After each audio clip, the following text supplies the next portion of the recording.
بسم الله الرحمن الرحيم.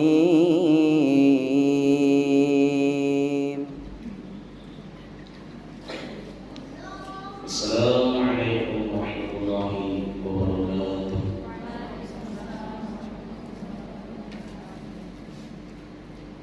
الحمد لله رب العالمين وبه نستعين على أمر الدنيا والدين وحده والصلاة والسلام على رسول الله أجمعين. أشهد أن لا إله إلا الله وأشهد أن محمدا عبده ورسوله. اللهم صل على سيدنا ونبينا ومولانا محمد. الله تعالى في القرآن الكريم: أعوذ بالله من الشيطان الرجيم.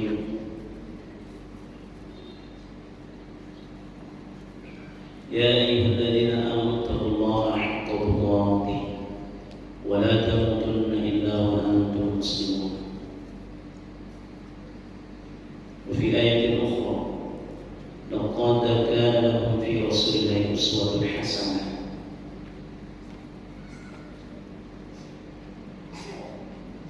Bersyukur kita kepada Allah Subhanahu wa taala atas segala limpahan rahmat dan karunia yang Allah Subhanahu wa taala berikan kepada kita sehingga kita bisa hadir di masjid ini dalam rangka bermajelis ilmu, melangkahkan kaki kita dari rumah menuju rumah Allah Subhanahu wa taala ini. Mudah-mudahan di setiap langkah-langkah kita yang kita langkahkan menuju masjid ini bernilai amal ibadah di hadapan Allah Subhanahu wa taala, dan kita berharap Allah Subhanahu wa taala mengangkat kejahilan, kebodohan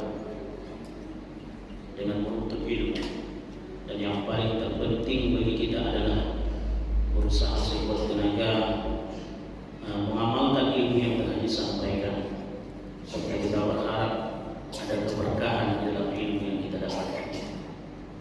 Kenapa kemudian harus kita menginginkan berkah?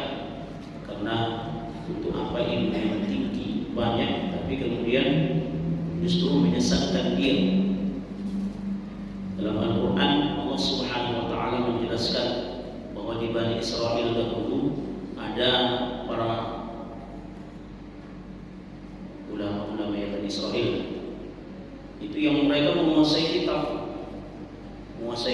menguasai ilmu, tapi justru tersesat mereka dengan ilmunya.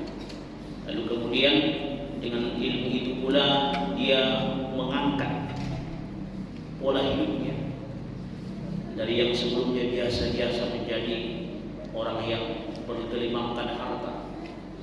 Lalu ia jual ayat-ayat Allah Subhanahu wa taala. Lalu kemudian permisalan itu Allah gambarkan, famathaluhu kamathalil kalbi, permisalan mereka seperti anjing.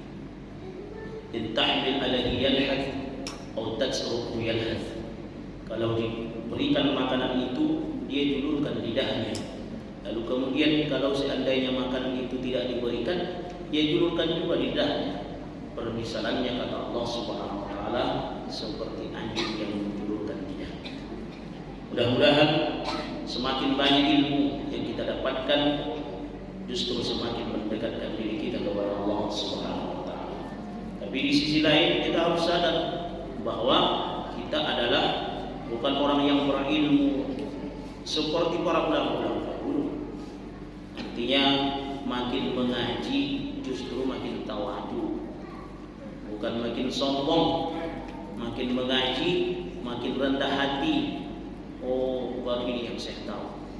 Dan seandainya pun ada yang kemudian berbeda dengan kita, maka kemudian bolehlah kita pertahankan apa yang kita tahu itu, tapi kemudian dengan juga menghargai pendapat-pendapat orang lain, tapi asalkan dia berlandaskan dengan dalil, maka kemudian itu tidak ada menjadi permasalahan. Kemudian yang kedua, kita ucapkan selawat kepada Nabi Muhammad SAW, junjungan kita, syafaatnya yang kita harapkan dalam yaumul hisab. Tak ada syafaat yang bisa kita harapkan kecuali hanya syafaat dari Allah Subhanahu wa taala melalui Rasulullah SAW. Memang nanti ada syafaat dari orang-orang yang soleh. Jadi ibu harus mencari, insya Allah orang-orang yang berada dalam pengajian itu orang soleh, insya Allah. Jadi ibu cari sahabat di sini, sahabat dalam ketaatan. Kan nanti ada 7 golongan itu kan yang akan diberikan naungan oleh Allah Subhanahu wa taala, yang pada saat itu tidak ada naungan. Salah satunya apa, Bu? Berteman, bersahabat dengan orang soleh. Ini ibunya muda-muda, calon ibu ya, yang dirahmati Allah Subhanahu wa taala. Jadi yang kita kaji ini bukan manusia biasa, bukan orang biasa, orang yang memang Masya Allah, meskipun dikatakan dia adalah hanya manusia biasa sebagai seorang nabi, maksud dari ayat itu Quran surah Al-Imran, wa ma Muhammadun illa rasul, ya, wa ma Muhammadun illa rasul qad khalat min qablihi rusul, ya, fa in mata aw qutila qalabtum ala aqabikum wa man yanqalib ala aqibihi falan yadurra Allah syai'an wa sayajzillahu asy-syakirin. Ayat itu menceritakan manusia, nabi itu adalah Nabi Muhammad itu manusia biasa, artinya Nabi Muhammad itu tidak boleh kita sembah. Kan Umar bin Khattab itu ketika Rasulullah itu wafat kan ngamuk. Enggak, Bu? Pernah dengar sejarah itu, Bu? Ngamuk Umar bin Khattab itu ketika Rasulullah wafat. Siapa yang mengatakan Muhammad itu mati? Berhadapan dengan saya, berhadapan dengan pedang saya. Lalu kemudian Umar bin Khattab itu ketika dibacakan ayat ini nih, wa ma Muhammadun illa rasulun qad khalat min qablihi rusul fa in mata, sampai kemudian selesai, maka baru terdiam Umar bin Khattab. Waduh, ternyata Muhammad itu manusia biasa. Arti manusia biasa itu adalah dia seperti kita, dia makan, dia mati seperti manusia, wafat seperti manusia juga. Artinya tidak boleh disembah Muhammad itu. Jangan kau sembah Muhammad. Yang disembah itu siapa? Allah, bukan Muhammad yang disembah. Tapi Nabi Muhammad ini adalah manusia terbaik. Jelas dia berbeda dengan kita. Berbeda dalam artian itu tidak seperti manusia biasa, juga seperti kita ini gitu loh. Dari masa kecilnya ini yang kita bahas ini, Bu. Artinya memang orang yang luar biasa. Jadi wajar siapa namanya itu Michael Head itu membuat satu tokoh, ya, pertama dunia, manusia paling berpengaruh siapa? Siapa, Bu? Nabi Muhammad. Nah, itulah Nabi kita. Jadi Umar bin Khattab itu ngamuk. Jadi dua sifat ini ada. Umar bin Khattab itu tegas, keras suaranya, lantang, tapi hatinya lembut. Lembut hati Umar bin Khattab itu. Jangan kita keras, hati kasar. Ada sifat pada sahabat itu memang tegas gitu. Dan itu nggak bisa kita manusia ini semuanya harus lembut gitu. Ada orang yang semua seperti Abu Bakar. Bu, kenal Agim enggak? Ibu apa yang ngomong mantap. Ibu kenal Agim enggak? Kenal. Gimana? Tahu ya. Nah, gitu. Itu orangnya Masya Allah, lembut, sabar katanya, ya kan? Sabar, jaga hati. Coba ibu bayangkan kalau dia ceramah seperti Habib Rizik, gimana? Engkau paksa Agim ceramah seperti Habib Rizik, mana bisa? Atau Habib Rizik kau paksa ceramah seperti Agim, misalnya? Apa namanya? Gak cantik dilihat kalau Habib Rizik itu ceramahnya seperti Agim. Nah, Umar bin Khattab itu gitu, keras, tegas. Gak bisa dia seperti Abu Bakar. Tapi Abu Bakar itu lemah lembut, tapi tegasnya ada juga. Sampai kemudian siapa yang tidak mau bayar zakat itu diperangi oleh Abu Bakar. Kalau diperangi dia pengen dibunuh. Nah, itu Abu Bakar. Sekarang kalau seandainya orang yang tak mau bayar zakat diperangi, wah, korban orang-orang kaya itu. Mana zakat? Nggak bisa kita, makanya kan saya ambil zakat di sini.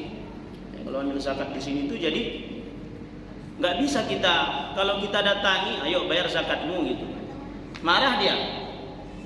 Jadi sekarang ambil zakat yang sini kita menunggu saja gitu. Di samping memang sebenarnya bukan ini ambil zakat ece-ecean sebenarnya. Ambil zakat yang di masjid itu ambil zakat ece-ecean. Yang berhak itu sebenarnya pemerintah. Harus ada pegawai. Nah, harusnya pegawai zakat itu ya PNS lah gitu kan. PNS itu hak pemerintah. Nah, udah kemana-mana. Artinya apalah Rasulullah SAW adalah manusia yang mulia yang akan kita bahas ini, bukan manusia yang biasa. Dia dikatakan manusia seperti biasa adalah dia wafat seperti orang lain. Apa judul kita kemarin, Bu? Coba Ibu baca. Sudah kita WA-kan di WA. Apa? Hah? Sekarang apa, Bu? Wanita di sekeliling Rasulullah, pengasuh Rasulullah SAW. Siapa yang hafal berapa orang wanita yang mengasuh Rasulullah itu siapa? Ada beberapa orang itu, Bu. Ada yang hafal, adik-adik? Hah? Nah, sekarang kita catat. Berapa wanita yang berpengaruh mengasuh Rasulullah SAW? Pertama adalah Aminah binti Wahab. Siapa? Aminah binti Wahab.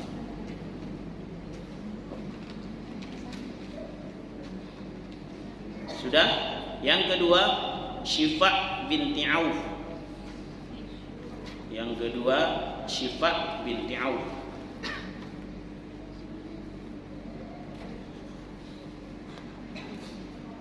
Yang ketiga Halimatus Sa'diyah.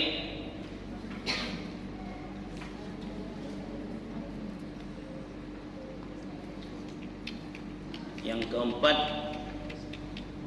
Suwaibah al-Aslamiyah. Suwaibah al-Aslamiyah.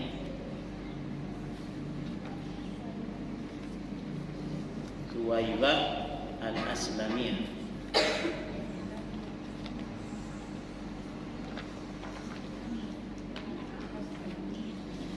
Suwaibah al-Aslamiyah.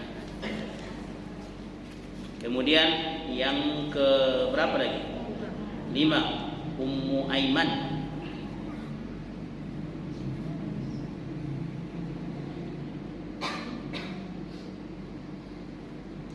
Sudah. Yang ke-6 Fatimah binti Asad.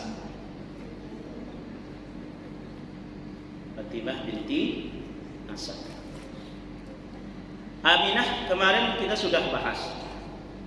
Dan sekarang kita lanjutkan pembahasan dari Aminah itu biar lengkap dia nanti ya.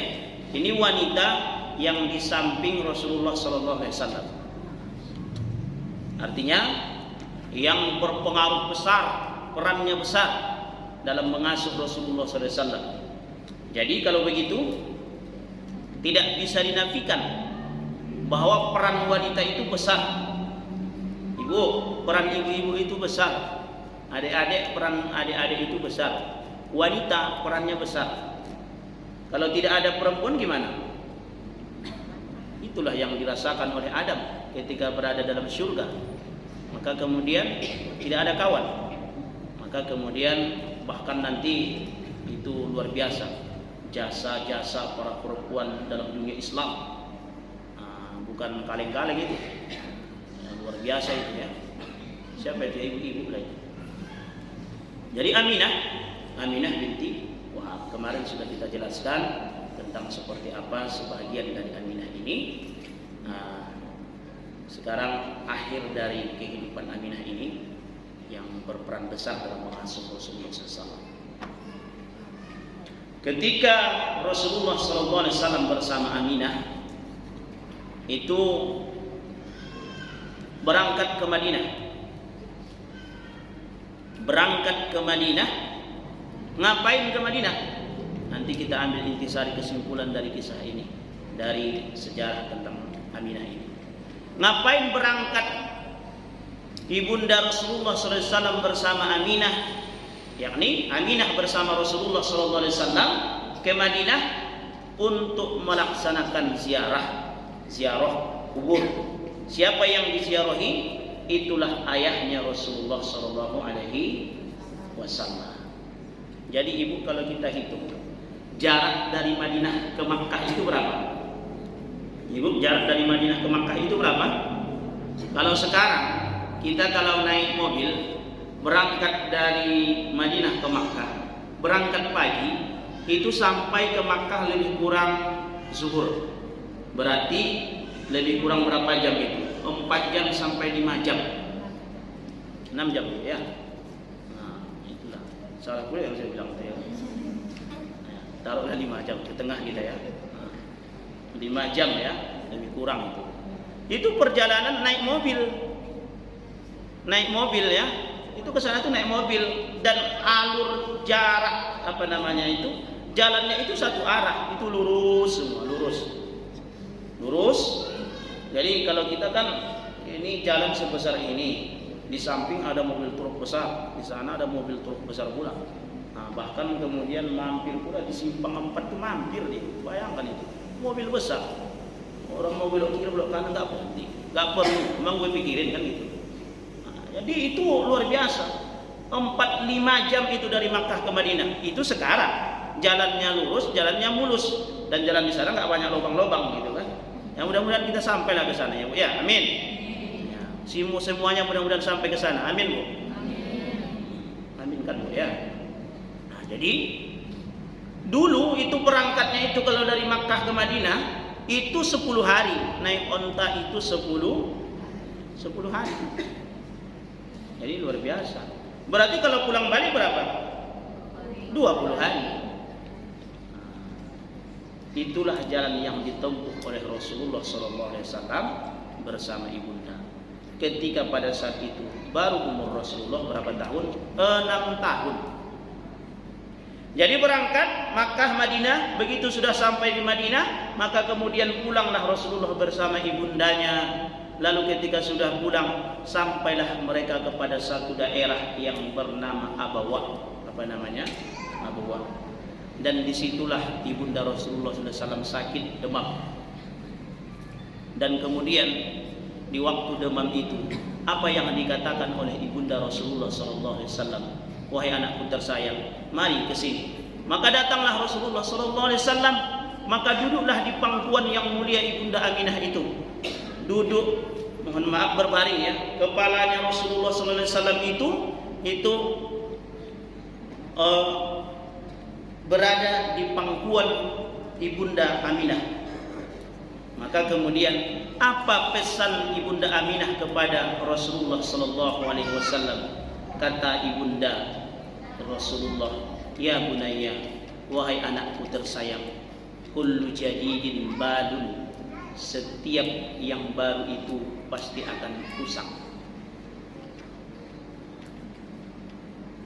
Kemudian wa kullu atin qarib, dan setiap yang akan datang ke depan itu justru lebih dekat, dan yang pergi itu lebih jauh. Wa kullu hayyin mayit, dan setiap yang hidup itu pasti akan mati. Itulah kata ibunda Rasulullah SAW kepada Rasulullah yang berada tepat di pangkuan Rasulullah SAW. Wahai anakku, setiap yang baru itu pasti akan usang, pasti akan habis. Itu pasti. Sekarang kalau kita lihat ibu, bapak ibu yang dirahmati oleh Subhanahu wa ta'ala, nasihat sedalam ini kalau disampaikan kepada umur anak 6 tahun, kira-kira nangkap enggak? Halo ibu, nah, ini saja ibu kan nangkap ya, udah tua lagi ibu. Umur 6 tahun, wahai anakku, setiap yang baru itu pasti akan usang. Mana mungkin nangkap kepada setiap orang anak, apalagi anak kecil. Kita aja yang dewasa belum tentu ya kan. Tapi itu didengar oleh Rasulullah, menangis Rasulullah. Dan nasihat ini pernah disampaikan oleh Rasulullah. Kapan itu? Pada peristiwa Haji Wada. Haji Wada Tahu Ibu haji wada? Haji wada itu haji perpisahan, haji yang terakhir bagi Rasulullah Sallallahu Alaihi Wasallam. Itu haji yang terakhir. Dan pesan ini disampaikan oleh Rasulullah. Banyak pesan yang disampaikan Rasulullah. Ayat yang terakhir pada saat itu turun apa? Apa adik-adik tahu enggak ayat yang terakhir turun pada saat itu? Al-yawma akmaltu lakum dinakum wa asmamtu wa raditu lakumul Islam dinan. Tapi sebenarnya itu ayat yang terakhir turun yang berkaitan dengan hukum. Sesudah itu masih ada ayat yang turun. Tapi kalau untuk hukum sudah sempurna. Masalah rujuk sudah, masalah talak sudah, masalah puasa sudah, masalah apa lagi? Zakat sudah. Masalah apa lagi? Yang lainnya sudah. Masalah hukum sudah habis pada saat itu. Dan kemudian Rasulullah berpesan, taraktu bikum amrayni ma in tamassaktum bihima lan tadillu abadan, kitabullah wa sunnatur rasul. Aku wasiatkan kepada kalian wahai sahabatku, aku wasiatkan kepada kalian dua perkara. Kalau kalian pegang dua perkara ini, kalian tak akan tersesat. Lan tadillu abadan, tak akan tersesat kalian selama-lamanya. Kitabullah wa sunnatur rasul. Kemudian pesan Rasulullah SAW ini yang disampaikan oleh Rasulullah SAW. Pesan ibundanya di waktu dia masih kecil masih dia ingat ini. Waktu umur 6 tahun masih diingat oleh Rasulullah. Wahai sahabatku, kullu jadidun badun, setiap yang baru itu pasti akan usang. Wa kullu atin qarib, yang datang ke depan itu semakin dekat, sementara yang pergi ke belakang itu makin jauh. Wa kullu hayyin mayit, dan setiap yang hidup itu pasti akan mati. Maka kemudian menangislah semua para sahabat. Kenapa? Pesan mendalam ini sampai ke dalam hati sahabat. Menangis para sahabat. Abu Bakar itu Masya Allah, dia sudah terasa ini enggak lama lagi orang mulia ini akan pergi dari samping saya, akan pergi dari dekat saya. Ini orang mulia ini yang bersama dengan saya ini ketika berada di dalam gua, dan kemudian salah satu di antara kami digigit, dia akan pergi ini, sebentar lagi dia akan pergi. Maka menangis para sahabat. Maka jelas yang baru, ibu sekarang Bu, ada jilbab baru enggak? Ibu yang ibu cintai jilbab tahun 2015 itu, oh Masya Allah, ibu simpan dalam lemari, ya kan? Dipakai waktu lebaran, bajunya itu baju lebaran. Nanti hari raya haji dipakai lagi, nanti kalau ada kondangan dipakai lagi. Sekarang yang baju ibu tahun 2015 itu ibu pakai enggak? Pakai. Hah? Tapi meskipun ibu pakai, ibu kan beli baju baru lagi. Artinya baju yang dahulu tidak seperti baju sekarang lagi. Itulah kehidupan. Ibu yang dulu cantik, mohon maaf, apakah ibu secantik dahulu? Nah, ada masanya itu semua akan usang. Dulu dipuji oleh orang banyak, dulu disenangi oleh orang banyak, ada masanya itu akan pergi. Sebentar lagi maka kemudian kita akan menemui sesuatu yang pasti. Apa itu? Kematian. Tidak lama. Kita hidup ini tidak lama, sebentar. Ada umur yang umur 100 tahun di sini. Tidak. Ada kemarin umur 100 tahun. Mohon maaf, alhamdulillah. Maksudnya umurnya kita bersyukur sampai luar biasa itu ya kan. Sampai ratusan tahun lebih. Mertuanya orang tua kita Bapak Herman ya. Umurnya ratusan tahun lebih. Itu saya ada di situ, katanya umurnya sudah ratusan tahun lebih. Selama saya di Bedilas ini baru satu itulah umur 100 tahun. Sudah berapa tahun kita? Saya sudah 5 tahun, 6 tahun di Bedilas ini. Setiap orang berkata umur, ada yang 63 tahun, ada yang umur 60 tahun, ada yang 50 tahun, ada yang 20 tahun. 100 tahun lebih baru saya dengar ini. Tapi dia punya karya yang luar biasa. Meskipun umurnya panjang seperti itu, punya karya yang luar biasa. Itu punya karya yang luar biasa ibu itu. Bagaimana tidak? Dia punya anak. Anaknya kemudian membantu orang banyak. Banyak orang yang melahirkan datang ke situ dibantu. Itu amal jariah. Ngalir untuk ke ibunya. Ibu, halo ibu. Ibu pernah tidak mengajari anak ibu baca Al-Fatihah? Pernah? Dan sudah hafal tidak Al-Fatihahnya? Itu setiap dia sholat, ibu mati besok itu ngalir sama ibu itu. Maka jangan sia-siakan kalau kita punya anak sekarang. Ambil kesempatan itu. Jangan sampai, ini sekarang kan yang nggak apa-apa sih diberikan kepada guru. Tapi paling tidak, kalau seandainya pun kita tidak mampu Al-Fatihah itu kita yang ngajari dia. Anak kita itu kita yang ngajari. Besok kalau kita sudah mati, supaya ngalir pahala itu baru Al-Fatihah. Belum lagi tahiyat, belum lagi ruku sujudnya. Jadi luar biasa amal dalam Islam itu mengalir sampai kemana-mana. Maka itu nasihat terdalam dari ibunda Rasulullah sallallahu alaihi wasallam. Dan Rasulullah sallallahu alaihi wasallam pada saat itu kemudian ketika berbaring di pangkuan ibunda Aminah, maka tidak lama sesudah itu wafatlah ibunda kita Aminah, menghembuskan napas yang terakhir. Karena apa, Bu? Karena di Madinah itu memang sebelum nama Madinah apa nama kota tersebut? Apa? Yasrib. Ya, Yasrib, Sauba, yang berarti penyakit. Memang itu kota banyak penyakit. Banyak penyakit itu. Jadi Madinah sebelum itu namanya Yasrib, penyakitnya banyak. Banyak penyakit situ. Jadi ketika Rasulullah SAW hijrah ke Madinah, ada Umar bin Khattab, itu fisiknya kuatnya Masya Allah luar biasa. Tak ada orang yang mampu melawan Umar bin Khattab itu berbulan. Tak ada orang yang berani. Kalau sudah dengar nama Umar bin Khattab takut orang. Kecuali Hamzah bin Abdul Muttalib. Kalau Hamzah iya, Hamzah itu singa padang pasir. Hamzah bin Abdul Muttalib itu singa padang pasir. Jadi ketika Umar bin Khattab itu datang, itu kan Umar bin Khattab itu marah-marah, ya kan? Kenapa? Kamu mau kemana ini? Kata seseorang kepada Umar bin Khattab, saya mau menjumpai Muhammad itu. Ini bikin kacau ini Muhammad ini. Sebelum kamu pergi ke sana, tengok dulu adik kamu itu. Adik kamu itu ngapain? Dia sudah masuk Islam. Jadi sebelum datang itu marah dia. Jadi sebelum datang itu diketuk pintu oleh Umar bin Khattab. Tak ada yang mampu maju kecuali Hamzah bin Abdul Muttalib. Kata Hamzah bin Abdul Muttalib, kalau dia nanti melawan, kalau Umar bin Khattab itu melawan nanti, saya akan bunuh dia dengan pedang dia. Nah, itu luar biasa kan? Jadi pedang berada di tangan Umar bin Khattab. Kata Hamzah bin Abdul Muttalib, kalau dia melawan nanti saya akan bunuh dia dengan pedang dia. Apa maksudnya? Memang Hamzah bin Abdul Muttalib itu ahli pedang. Jadi kuat fisik Umar bin Khattab itu, kuat.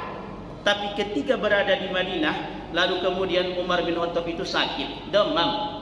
Jadi ada itu demam Madinah namanya. Kalau sudah ke Madinah demam. Itu Umar bin Khattab. Bilal yang kekar badannya itu diseret. Itu kan luar biasa ya kan. Ketika perjuangan Islamnya Bilal bin Rabah itu diseret. Badannya kekar.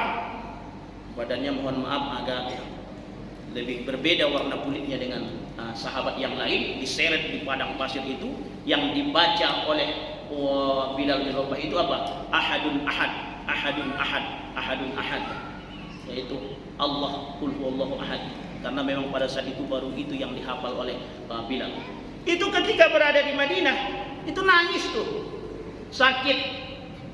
Aduh, gimana ini? Saya rindu ke kampung halaman Makkah, sakit. Lalu kemudian didoakan oleh Rasulullah kota tersebut menjadi kota yang adem, aman, nyaman. Ibu kalau sudah pergi ke sana, Masya Allah, ademnya, nyamannya, enaknya. Mudah-mudahan kita sampai ke sana. Amin. Amin. Ya. Yang sudah dipanggil lagi ke sana berkali-kali. Amin. Itu semua kehendak Allah. Tidak ada yang tidak mungkin bagi Allah Subhanahu Wa Taala. Kalau Allah sudah berkehendak, berangkat. Caranya apa? Caranya habis corona ini punya duit 40 juta berangkat. Nabunglah mulai dari sekarang. Jadi itu, maka kemudian ibunda Rasulullah SAW apa? Sakit. Jadi penyakit virus lah ibaratnya. Ya, ada virus Madinah. Lalu kemudian ketika ada virus Madinah itu sampai nanti Rasulullah bermimpi. Apa mimpi Rasulullah SAW itu?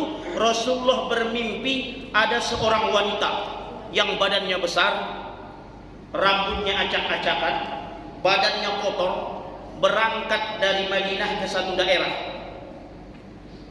Diceritakan mimpinya Rasulullah SAW itu kepada para sahabat.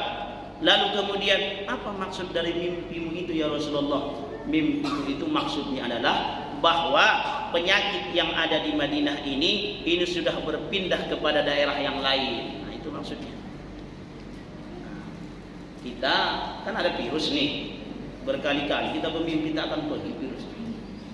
Tengoklah, nggak percaya, nengoklah nanti. Mau puasa ini makin ganas virus. Nah, macam-macam ya lah. Kata Ustaz Somad kemarin ada corona, sekarang Omikron, mamanya dia itu Omikron. Mamanya corona itu Omikron. Oh, gimana cara mencegahnya? Diswab. Oh ya, mau semua mau masyarakat mau diswab. Oh, vaksin iya ayo. Ada berjilid-jilid, vaksin 1, vaksin 2, vaksin 3. Kalau tidak selesai maka sampai vaksin 100. Enggak selesai. Dan itu memang ada penelitian, ada virus varian baru. Virus varian baru ini gejalanya kepala pusing, kemudian berkeringat, mudah emosi, kemudian apalagi jalan jalan nggak jelas. Nah, itu nama penyakitnya di tabana kata orang. Itu tanda kalau itu sudah lapar. Artinya apa? Doa yang didoakan oleh Rasulullah SAW itu makbul. Kapan itu makbul? Ketika Rasulullah SAW bermimpi, maka kemudian berangkatlah virus tersebut. Maka kemudian penyakit ibunda Rasulullah, kembali kepada tadi, penyakit ibunda Rasulullah SAW itu penyakit demam Madinah, sehingga kemudian beliau wafat ketika berumur berapa? 6 tahun. Jadi itu luar biasa ya, itu perjuangan Rasulullah SAW. Nah, kembali kepada tadi yang dirahmati oleh Allah Subhanahu Wa Taala. Maka Rasulullah SAW ketika sudah berumur 6 tahun saja, itu nasihat yang luar biasa didapatkan oleh dia dari ibundanya. Maka kemudian umur 6 tahun kalau dipikir tak mungkin bisa mencerna apa maksud dari ketika Rasulullah SAW diajak oleh ibundanya pergi berangkat ke Madinah untuk ziarah. Padahal kan ziarah itu seadanya bisa saja didoakan dari Makkah. Tapi kenapa harus berjalan? Nah, ini dia intinya nih, Bu. Kenapa harus berjalan berangkat ke sana? Ini menandakan bahwa Aminah itu adalah apa? Aminah itu adalah kehidupan sosialnya sangat tinggi. Jadi kehidupan sosial masyarakat itu penting untuk kita kuasai. Ibu-ibu, ibu-ibu contoh ibunda Aminah itu nilai sosialnya tinggi. Apa bagian dari nilai sosial yang tinggi itu? Ini ibu sudah mempraktekkan sifat dari Khadijah itu, bahwa ada satu pengajian yang dirancang oleh ibu-ibu, maksudnya yang dibuat oleh ibu-ibu, lalu ibu datang. Ini makhluk sosial ibu ini. Selagi itu baik, maka kemudian datang menjadi garda terdepan dalam hal itu. Itu berada pada diri siapa? Aminah. Tapi dalam garda terdepan itu maksudnya yang baik. Misalnya contohnya ada pengajian ibu datang, ajak kawan-kawan, bahkan kepalai, ketuai dan itu, ayo kita berangkat sama-sama. Itu makhluk sosial namanya tuh. Tapi kalau tidak yang baik, maka nggak usah. Contoh misalnya acara 17 Agustus, acaranya organ tunggal, nggak usah ibu bersosial, nggak apa-apa. Begitu ya, nggak usah, nggak apa-apa. Tapi justru ibu buat kontribusi yang baik, yang benar. Oh, ini 17 Agustus nih, ngapain ini? Oh, Majelis Taklim Al-Ikhlas mau membuat acara musabaqah tilawatil Quran tingkat anak-anak. Contoh musyawarah tahfiz Quran misalnya. Oh, ini Ramadan ini kita harus buat. Itu namanya nilai sosial. Dan amalnya bukan amal yang sembarangan, amal yang luar biasa. Bayangkan kalau ibu misalnya menjadi garda terdepan dalam itu, dibuat tahfiz Quran, maka setiap ibu-ibu berusaha untuk membangkitkan semangat anak-anak ini. Oh, siapa? Saya 2 juta, saya 3 juta, saya 4 juta. Dananya berapa? 20 juta. Maka tebarkan semua ilmu ini di majelis masjid Taklim Al-Ikhlas bulan puasa ini mengadakan apa?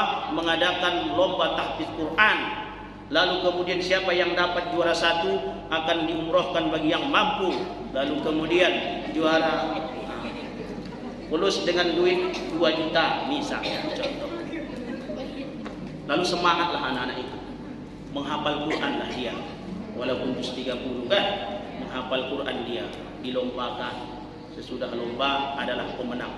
Mau pemenang atau tidak, maka itu urusan Allah Subhanahu wa taala. Harus ada pada prinsip seorang murid. Tapi ketika dia menang, dia amalkan, lalu kemudian ngalir tuh pahalanya sama ibu. Ibu yang datang berkontribusi, yang ngangkat yang ngangkat mejanya, apalagi yang memberikan minumnya ini berpahala nih orang yang memberikan minum ini.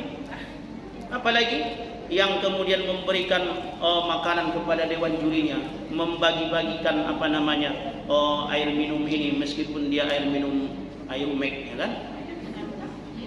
Itu berpahala ya. Jadi seorang wanita itu harus nilai sosialnya tinggi. Seorang wanita itu bukan berkurung di dalam rumah, berada dalam rumah, sholat sendiri, ya tak apa-apa. Lalu kemudian nggak pernah berkawan, bersahabat dengan orang lain. Bukan itu wanita. Wanita yang sesungguhnya itu seperti siapa? Aminah. Nilai sosialnya tinggi, terpandang. Nah, jadi begitu. Ibu yang dirahmati Allah Subhanahu wa taala. Itu kesimpulan pertama dari Ibunda Aminah ini. Nilai sosialnya tinggi dan ibu harus aktif dalam hal itu. Lalu bagaimana kalau begini begitu? Asal dia yang baik laksanakan, jangan pantang mundur. Asal yang baik menurut kodrat agama kita. Tapi kalau selain dari itu, selain dari aturan dari agama kita, maka kemudian tidak perlu. Nah, itu yang pertama. Yang kedua, bahwa Rasulullah SAW ini adalah orang yang cerdas. Dari kecil sudah diajari kalimat-kalimat seperti itu. Dan itu juga ada pada diri nabi-nabi sebelumnya. Kalau kita urut sampai ke atas, ayah Nabi Muhammad SAW itu siapa? Ibrahim. Nyambung tuh sampai ke Ibrahim. Dakwah yang dimainkan oleh Ibrahim itu ya luar biasa. Sampai kemudian dia ingin berdebat. Kalau berdebat dengan masyarakat, maka tidak bisa. Karena masyarakat yang awam dia akan keras, nanti main fisik. Dia ingin berdebat dengan pemimpin, namanya Namrud. Tapi itu dilakukan oleh Nabi Ibrahim. Apa Nabi Ibrahim itu? Nabi Ibrahim menghancurkan semua patung-patung. Lalu kemudian sesudah dihancurkan patung-patung tersebut, maka kemudian marah mereka, dibakar Nabi Ibrahim. Berdebat dengan Namrud, kalah, dibakar Nabi Ibrahim. Qala bal fa'alahu kabiruhum hadza fas'aluhum in kanu yantiqun. Itu tanya sama patung yang besar itu. Kan kampaknya diletakkan di patung yang besar, ya kan? Itu tanya sama patung yang besar itu. Manalah patung bisa berbicara? Tapi kemudian logika mereka termasuk Namrud itu dikalahkan, dipatahkan oleh Nabi Ibrahim. Cerdas Nabi Ibrahim. Tapi nggak bisa semuanya main keras, main sikat, main habis. Nggak bisa main oprak-aprik, nggak bisa. Harus lebih cerdas cara dakwahnya. Maka kemudian apa yang dilakukan oleh Nabi Ibrahim alaihissalam? Wa laqad ataina Ibrahima rusdahu min qabl wa kunna bihi alimin. Dakwah Nabi Ibrahim itu rusdahu. Dakwah kami wa laqad ataina Ibrahim, kepada Nabi Ibrahim itu apa? Rusdahu. Rusdahu itu adalah cara yang lebih cerdas, hati yang jernih dengan cara yang lebih cerdas. Ibu pernah tidak mendengar Nabi Ibrahim mencari Tuhan? Pernah ibu dengar tidak? Adik-adik pernah dengar? Pernah tidak bu? Pernah. Nabi Ibrahim mencari Tuhan. Pernah dengar ya? Nah, ini pernah kita dengar. Nabi Ibrahim mencari Tuhan. Sebenarnya Nabi Ibrahim tidak mencari Tuhan. Walaqad atana Ibrahima rusdahu min qabl. Rusdahu itu kejernihan hati, kecerdasan pikiran. Sebelum Nabi Ibrahim itu menjadi nabi, itu sudah diwahyukan kepada Nabi Ibrahim. Jadi Nabi Ibrahim itu sebenarnya tidak pernah mencari Tuhan, nggak pernah. Kalau dia mencari Tuhan, berarti Nabi Ibrahim itu sebelumnya tidak mengenal Tuhan, kan begitu? Nabi Ibrahim itu bukan mencari Tuhan, tapi itu trik, cara dakwah yang dilakukan oleh Nabi Ibrahim. Jadi Nabi Ibrahim itu kan melihat bulan. Oh, bulan ini besar. Karena pada saat itu ada orang yang menyembah bulan. Bulan ini besar, cahayanya bagus, menerangi kita. Apakah bulan ini Tuhan? Nah, begitu kira-kira. Bukan Nabi Ibrahim mencari Tuhan. Nabi Ibrahim sudah tahu Tuhan. Apakah bulan ini Tuhan? Maka kemudian mereka bingung. Loh, kalau kita mengakui bulan sebagai Tuhan, ada yang lagi yang lebih besar dari bulan. Apa itu? Bintang. Oh, bintang terbenam. Sesudah bintang terbenam, ada matahari. Oh, muncul lagi matahari. Apa mungkin matahari ini Tuhan? Jadi bahasanya begitu. Apa iya matahari ini Tuhan? Jadi begitu. Mereka terdiam. Itu trik dakwah Nabi Ibrahim itu. Dan itu dilakukan oleh ulama-ulama sesudahnya. Ibu tahu Sunan Kalijaga? Pernah dengar nama Sunan Kalijaga? Pernah. Itu Sunan Kalijaga itu cara berdakwahnya itu cantik.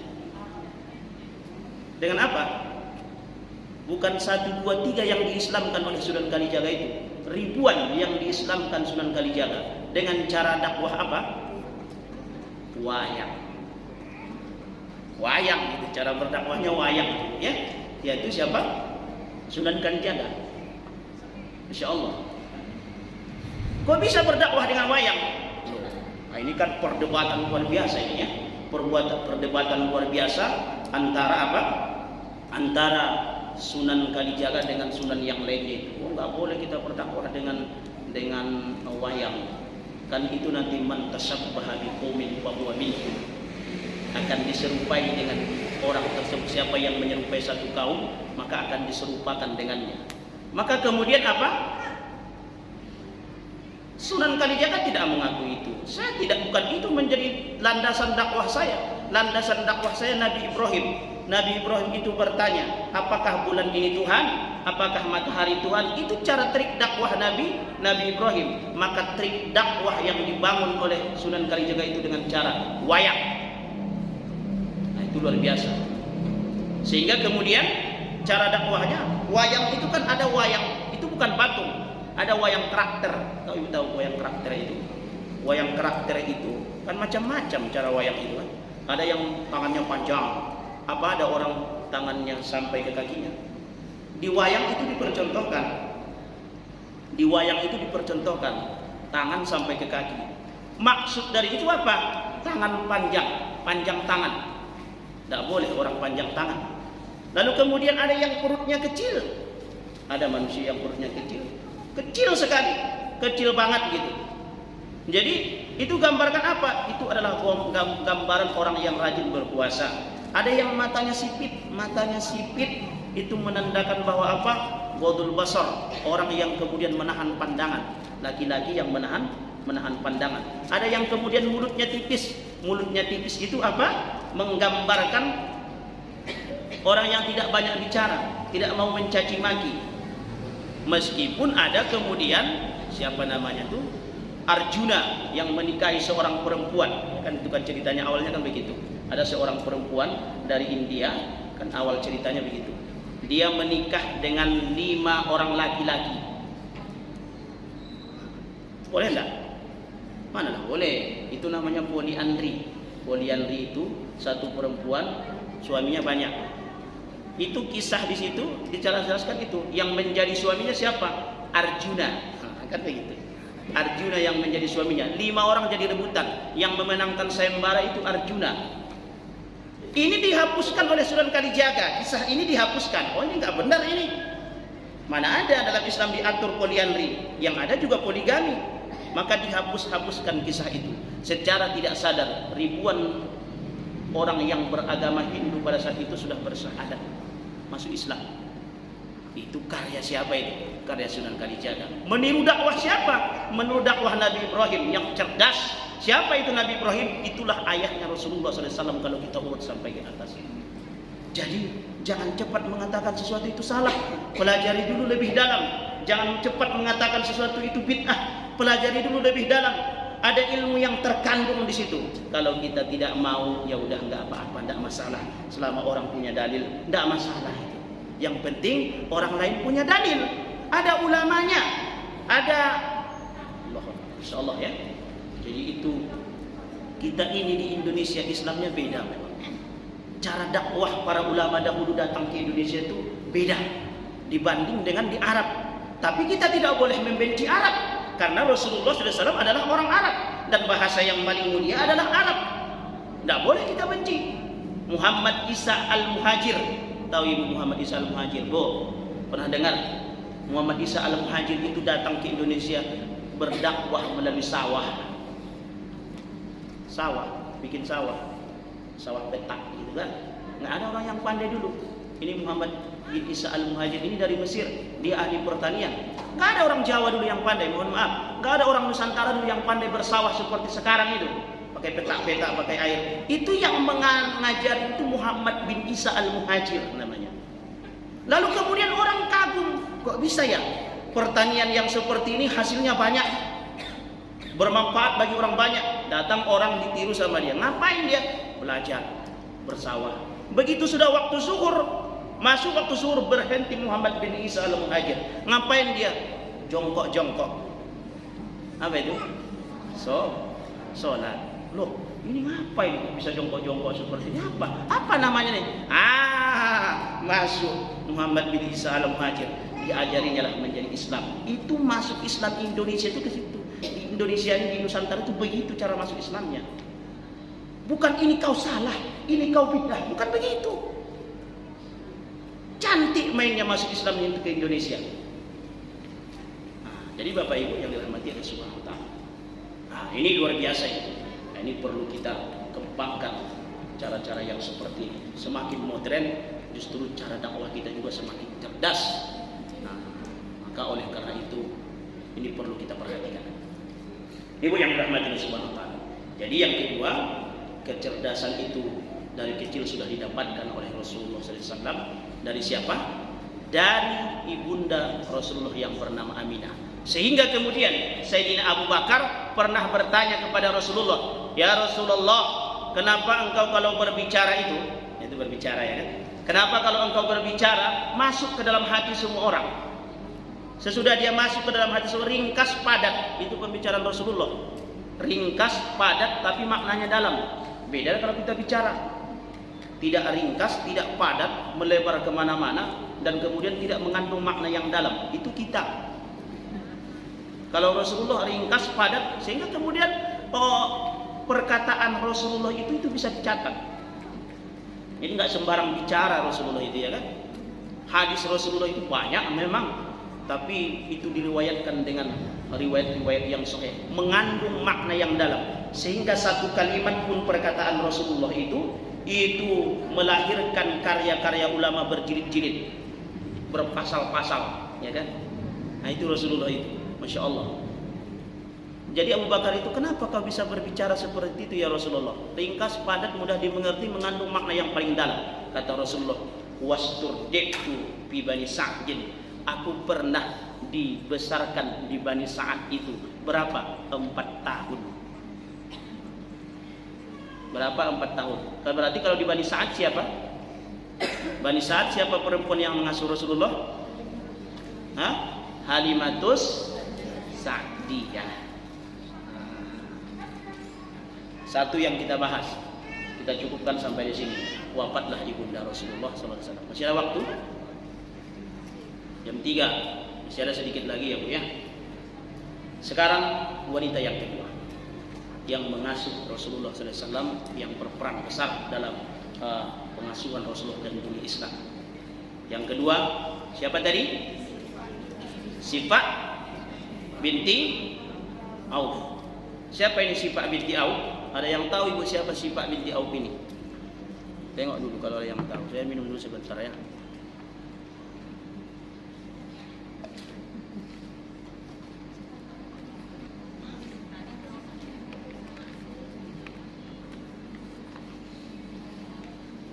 Siapa Sifah binti Auf ini, Bu? Sifah binti Auf ini, inilah ibundanya Abdurrahman bin Auf. Jadi Abdurrahman bin Auf ini punya ibu yang bernama Sifah binti Auf. Jadi Sifah binti Auf ini memangnya perannya kepada Rasulullah apa? Apa perannya? Perannya kepada Rasulullah, dialah yang membidani Rasulullah. Rasulullah lahir, bidannya siapa? Sifah binti Auf. Ibu lahir, bidannya siapa? bidan, kita tahu ya kan. Ada orang kampung kita dulu, orang tua itu yang menjadi bidan kita. Rasulullah itu bahagia sekali Syifa binti Auf. Orang yang paling berbahagia itu, manusia yang paling berbahagia, salah satunya inilah Syifa binti Auf. Karena orang yang paling mulia siapa yang pertama melihat? Syifa binti Auf. Dia yang pertama melihat Rasulullah SAW, Masya Allah ya. Yang penuh dengan cahaya akhlakul karimah Rasulullah SAW. Jadi Syifa binti Auf ini ibundanya Abdurrahman bin Auf. Abdurrahman bin Auf ini siapa? Salah satu sahabat yang dijamin masuk surga di antara 10 sahabat yang dijamin masuk surga itu. Masih ingat ibu ya? Ada 10 sahabat yang dijamin masuk surga. Ingat ibu, hafal ibu. Ya, 10. Salah satunya Abdurrahman bin Auf. Orang yang paling kaya raya, mengorbankan hartanya di jalan Allah Subhanahu wa taala. Seluruh hartanya itu diberikan di jalan Allah Subhanahu wa taala. Namanya adalah Abdurrahman bin Auf.